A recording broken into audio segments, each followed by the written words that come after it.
Yeah, so thank you all for having me. I am just gonna do something like very, very quickly. I was approached to talk about like food choices, healthy food choices. I don't really position myself as like a healthy food blogger. So I just wanted to share what I tend to do. Um, so um I sent in a bio, but I thought I would share something a little bit more personable because I think it adds into what I'm going to talk about as it pertains to food and culture. This is like a very, very basic presentation. So it's like 2 or 3 slides. But essentially, what I do and what I'm interested in is the intersection of plant-based eating and West African food, but I don't just posts on social media to share recipes. I think for me, someone who has spent most of her life in school, I think I'm always trying to learn more or understand more about why we eat certain foods and how I can merge the my culture and my food choices together. And that's basically what I do with my page. So I've been running, well, it was previously the Canadian African, but now I say Eat with Afia because it's just, I guess it's more all encompassing and it's easier. But I've had this platform for about 9 years. And in that amount of time, I'm going to talk a little bit more about my journey. I now focus mainly on Ghanaian food. It started as like African food, and then I kind of more focus a little bit more, and I'll talk more about that. And I share plant-based friendly West African food. I talk a lot about like the science and history behind a lot of them, just because of my own personal interest and also in understanding using those contexts to explain why we see certain things how we see them. So I just run different themes. So I've been doing a lot about like the science of popular West African dishes. I just recently went to Ghana and I've been sharing a lot of my experiences there. And that's pretty much what I do. But this was definitely something that evolved over years. When I started my page, I was like every other cookie cutter vegan blogger. Uh, you get your basic like recipes, soups, salads, like even things that I'm thinking about growing up, stuff that I don't even think we ate like that. Like we didn't, our cultural foods are not specifically heavy with salads and fresh food. Everything is cooked down, simmered, mainly just because for preservation purposes, cooking things well. Um, the temperature, obviously tropical sub-Saharan Africa. So those influence the choices that we make with our food. But I think that this was also very much, this part of my vegan journey was very much a products of just me growing up. I mean, I'm glad I got the opportunity to talk to a youth committee because, these are definitely conversations that we're having in terms of just finding yourself, finding your identity, and food is a really interesting way to show that experience. As I was preparing for this presentation, I was thinking, wow, like I've gotten to a point in my life where I have fully come to myself, and that is reflective of the type of stuff that I talk about, the type of content I do. And it's reflected through the food that I share. I went from, as I started blogging when I was 19. I was still very much first year in university, still trying to figure out who I was. And even though I had, I guess, I don't know if separated myself or made myself a little bit more unique by the fact that I chose to go vegan in a time where like veganism was not as big of a thing. Like I was definitely kind of following the crowd in terms of even the type of content I was sharing. But I think as I fully came to understand who I was or my identity, I still don't have everything figured out. I think that was reflected in the content that I share. So these, I cannot even find stuff from like when I started posting in 2015. So this is pretty much like a year or two after. Um, but now like things have evolved, and I think that's also just generally the trend in this world. I think, like, I mean, living in the GTA, living in Canada, where multiculturalism is celebrated, I think we're at a point, maybe because of social media, that it is truly more and more celebrated as we think about diversity, inclusivity. It makes it easier for people to allow the differences in their personality to shine. And I think I definitely benefited from that with my page. So now I've kind of moved away from just pretty photos. Yes, I just posted like a bunch of pretty photos, but it's more so about value when it comes to food. I think food is such a personal thing. Food is such an expressive thing. And as I think about my journey throughout expressing myself through food, um, I like I feel like I can see myself a lot more in the food that I'm sharing. So yeah, I'm not really sharing like healthy salads. To be very honest with you, I do not enjoy salads. The concept of raw foods is very difficult for me, given that we cook all of our stews down. But I think that this also has been an opportunity to showcase, the diversity of West Africa, as I have focused a lot more on being more specific, because I think now there's more and more conversations about not generalizing and not grouping so many things together, especially the continents of Africa. I mean, we're now past the point where people are saying that Africa is a country, but beyond that, people don't really know what makes up the continent of Africa, the diversity. And so in recognizing and respecting that, I have tailored down a lot of my content to focus, to be more specific, because I can't talk about the experience of people in Southern Africa or North Africa. I can only really share what I've experienced in Tanzania, where I grew up, and obviously my Ghanaian heritage. So now a lot of my stuff has been tailored down. So what do I shared a lot about what I do, but this is a very short presentation. Um, the takeaway for me is very much so in terms of food. How can we use food as a way to celebrate our unique cultures, but also bring people into who we are? We live in York region, one of the most diverse parts of um, Toronto, one of the most diverse parts of the Greater Toronto area, just like all the other parts of this amalgamation. You'll find different ethnic enclaves, but within different places, you'll find different groups mixing together. And I went to undergrad at U of T and in St. George, and you'll see people from all different walks of life. And one way that I was able to connect with some of my friends was sharing some of my own food with them. So I use my platform not only just to show the uniqueness of West African food, but also to invite people into, you know, a small glimpse of West Africa or Ghana, because again, we've just moved past the part where people are like, Africa is a country. No, it's a continent.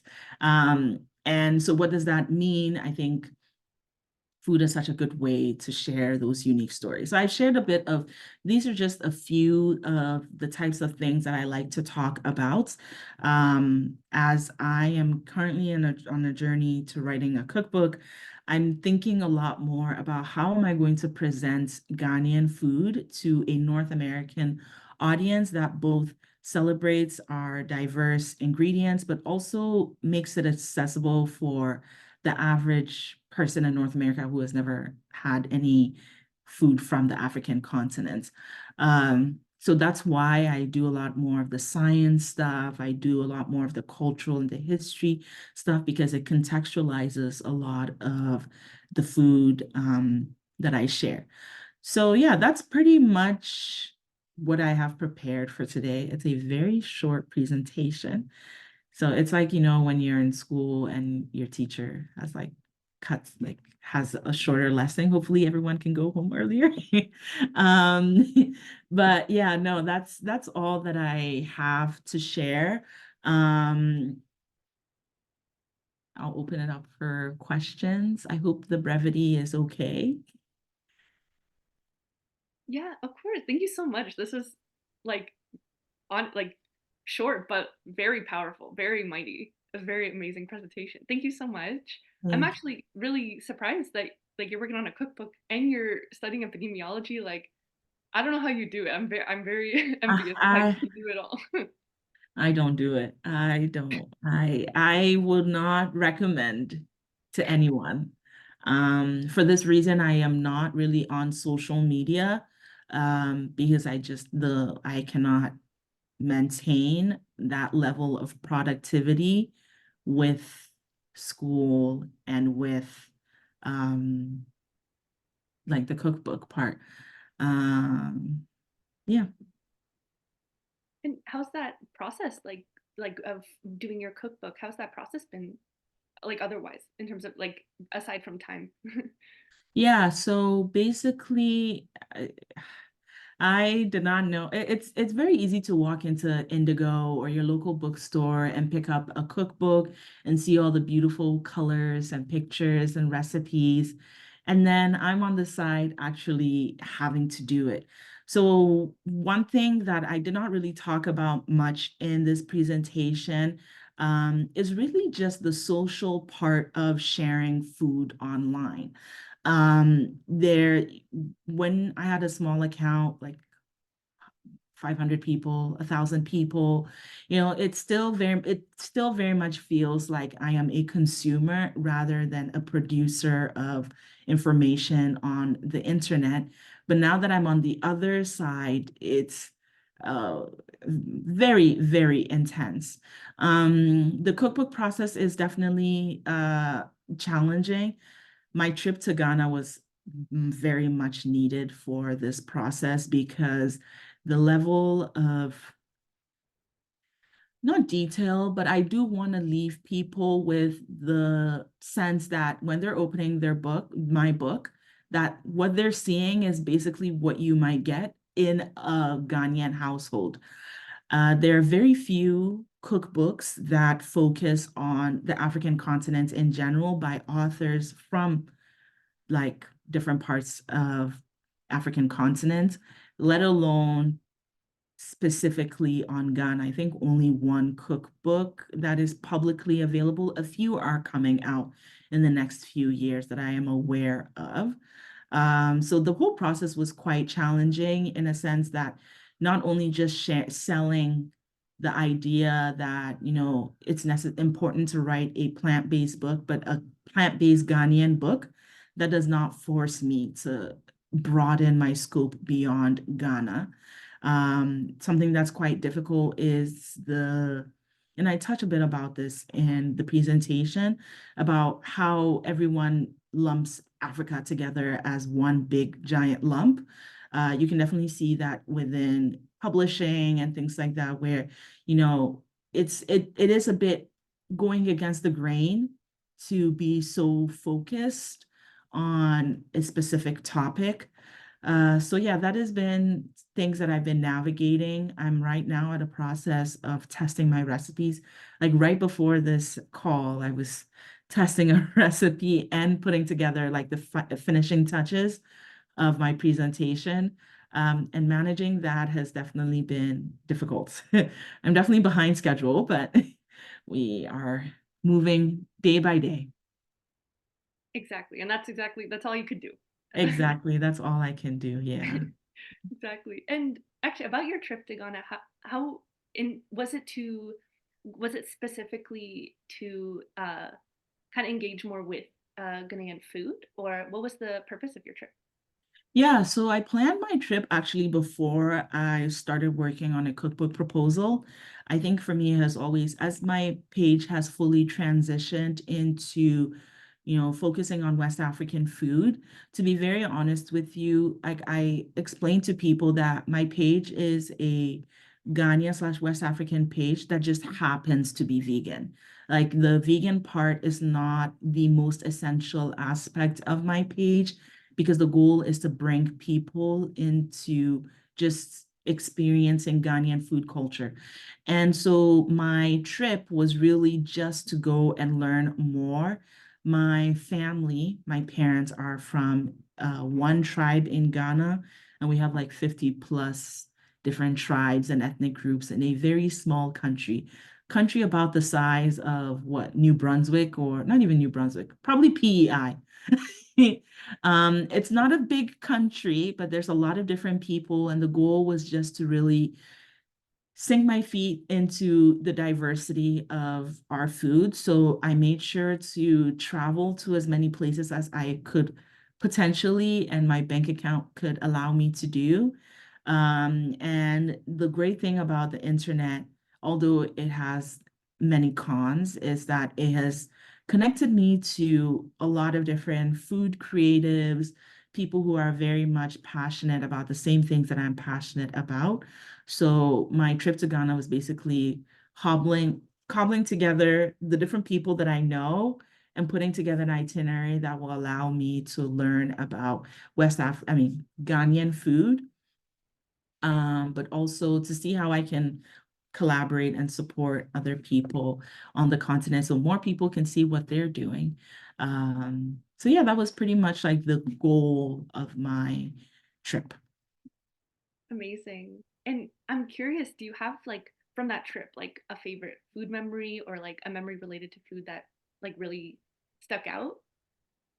Oh, yeah, that's a good one. So one of the ones, actually a few, but actually did not I ended up switching out the picture.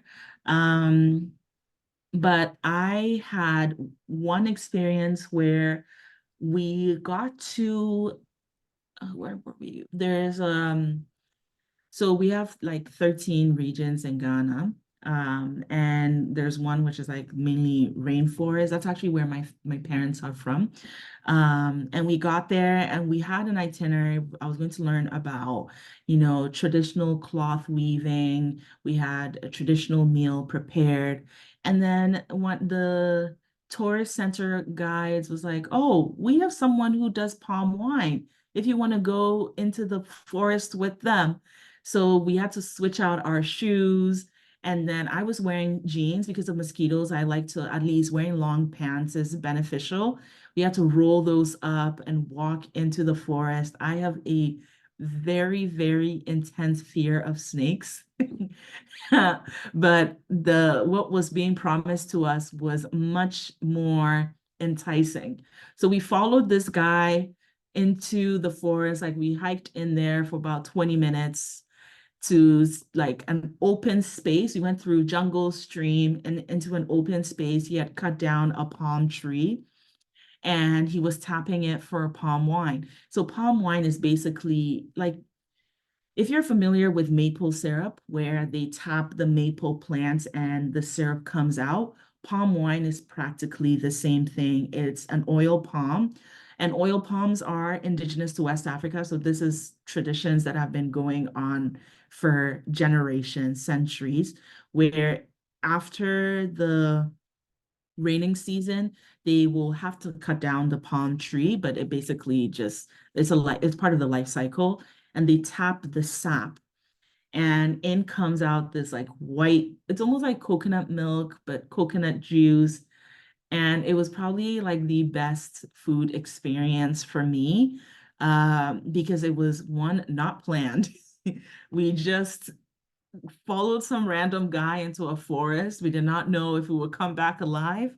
But yeah, I'm not much of a thrill seeker, but that was definitely out there for me. But it was definitely worth the experience. But I had a fantastic time. so it was, I think it was surreal to see the people that I follow on social media in person and just to get along with them so well and just have such similar interests that that's a core memory that I'm gonna keep for a very long time. But that palm wine, I don't think I would ever experience something like that again. Wow. Oh my gosh. Yeah, that I could imagine how amazing that must have been. And likewise, I'm also scared of snakes, so you must have been very proud that you accomplished that. Yeah, I'm trying to see if I can find a like a something to share about that because it was such a wild experience. Um yeah, I can't explain how crazy that was. That's awesome. Well, maybe in the meantime, I'm happy to open up the floor to anyone who has questions. Um, Okay, so sorry, one oh yeah, minute. I have a video pulled up of that experience and I can just share if anyone's, oh, if you're okay with that. yeah, perfect. Okay. Um, okay, so basically what happened was that we were eating fufu and then this guy at the back said, let's go get some palm wine. So we followed, this is my tour guide and he's the palm wine tapper. And basically a lot of Ghanaian food. So in this part of the country, people grow food in the forest because it's the most fertile part of is one of the most fertile lands. Deforestation is a big question here, but that is basically the culture. So these are plantain plants. They are not planted once one grows, they clone themselves. So it's basically like bananas too. They clone around each other, and when one fruits, it dies, and then the rest can just continue on. So we walked and followed. This guy was on his phone the whole time. I don't know what he was doing there, but yeah, so we just followed them all the way to the end. I will find okay. So basically this is the palm. This is where we ended up going. The palm tree, so this is a palm tree. It fruits at the top and it's in a forest, so a bunch of other stuff have grown around it. So this is where he does his business. Um, he basically explained to us how the palm wine is tapped. It's the palm tree is cut down and then the sap flows out, and there is a bucket at the bottom where it's collecting all of this. There are a lot of bugs here. I won't recommend it for any traveler. I'm very grateful for my Ghanaian upbringing that allowed me to train my stomach, but he was basically telling us how the palm wine filters through the core of the palm tree. So yeah, that was pretty much the palm wine tapping experience. And then we got to try some of the palm wine. So this is palm wine that has not been fermented. It, because of the heat in Ghana, and something that I have been trying to figure out is as I share a lot of the science of certain foods, recognizing that fermentation is such a big part of our food culture. It's a way to preserve food. There is a lot of different things that goes on with the process. And being in Ghana with a diverse environment, the heat, things ferment very quickly. So that drink that we got, he had just tapped it. If we had waited like 2 to 3 hours, it would have tasted like the world's strongest cocktail. Yeah, it ferments very, very quickly. And if you bottle it up, it's basically an explosive.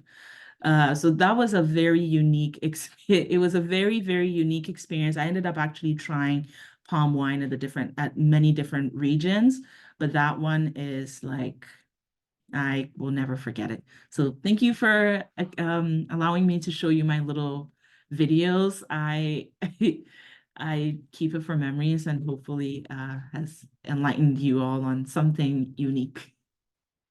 100%. Thank you so much. Yeah, the videos very much appreciated with seeing those firsthand. And I know we have 2 minutes left Oh, until I'm sorry. 7, but maybe does anyone have any quick questions? Just making sure.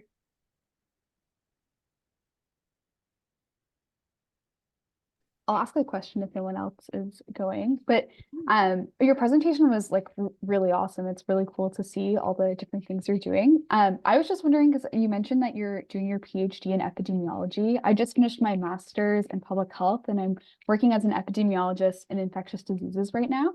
But I Mhm. was wondering if in like your like academic career, do you ever get to combine like your like passion and like work around food like in academics? Or like, is there like a research question that you think would be like really like important on like that side that kind of ties the two together? Yeah, so I really started my blog as an opportunity to exercise another part of my brain, because I also have my master's in public health. I went straight from an undergrad in immunology to a master's in public health, and now I'm actually a spatial infectious disease like researcher. That's basically what my thesis is on. So the only time that I think I was able to combine it was when basically just a post. Someone sent me a paper on what was it? Was it an observational study following people's dietary choices and COVID outcomes? So basically was able to use my, Epi 101 um, course to better understand the research. But to be very honest with you, like I don't see any opportunities right now to combine the two. I think how my research like feeds into my cooking stuff, I think is just the academic in me is how I approach a lot of my food content. With epidemiology, you're looking at patterns, you're looking at trends. I'm sitting there thinking about patterns in terms of different food choices that have been made, trends, and so forth. But like I was doing my blog as church and state. Like school was one, blog was one until someone found out that I had a blog, and now people in my department know. But yeah, no, I haven't really seen like a way to merge the two, and it's not something that I'm out there purposefully looking for because my epi research is very, very niche. I guess the only thing I would be able to do is like map out, I don't know, African stores. And that's not even infectious diseases related. So, yeah, but that's a very good question. Yeah, that's a great answer. And yeah, it makes sense that they're separate things. I just was curious. I don't know if anyone else has a question, but I have one more, and that's just what's your favorite recipe on your blog? Like if we were to make one recipe, like what would your recommendation be? Hmm. Oh, that's a good question. Okay, so I will give my favorite recipe that is also quite easy to make. Well, relatively. It is not a Ghanaian recipe. It's actually a Senegalese yassa recipe. Senegal has a very interesting food culture, obviously, as an ex-French colony, but it also have a lot of influences from South Asia based on very unique connections. Bayasa is a very onion, lemony um, approach to making chicken, but obviously I don't eat chicken or fish. So I used tofu and basically kept the same process. I have shared this recipe with people who are just curious about flavors from West Africa. So yeah, that is one of the things that I would recommend. But that's also quite unique to Senegal. One of the quintessential Ghanaian stuff that I would recommend for people is plantain and beans. So I have the red on my page.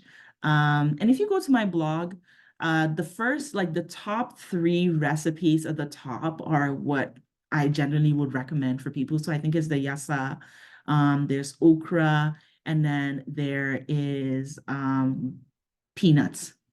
So if you're not allergic to peanuts and you want to try a West African dish and have some time on your hands, I would 100% recommend that too.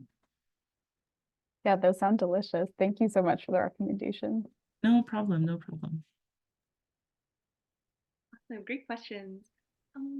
Yeah, just making sure. Does anyone have any last minute questions? All right. If not, thank you so much, Afia, for joining us. This was such a lovely talk, just getting to know you and your work and looking at food culturally, which sometimes I think it's easy to forget to like Mhm. think about that relationship. So yes, thank you so much. You're free to head out. You're also free to stick around. We're just gonna talk about like one update with the group, but your call. Thank you so much for joining us. Thank you for having me. I'm gonna head out, but if anyone has any questions or I think I was tagged in that on your Instagram page where you shared about this event. So if anyone has any questions, just follow me, Eat with Ifya on all of my social media platforms, send me a DM, or you can send me an email. I don't know. If you have any questions, and I'll be happy to answer. Thank you so much for having me and all the best. Yeah, same to you. Thank you so much. Have a good evening. Thank you. Bye.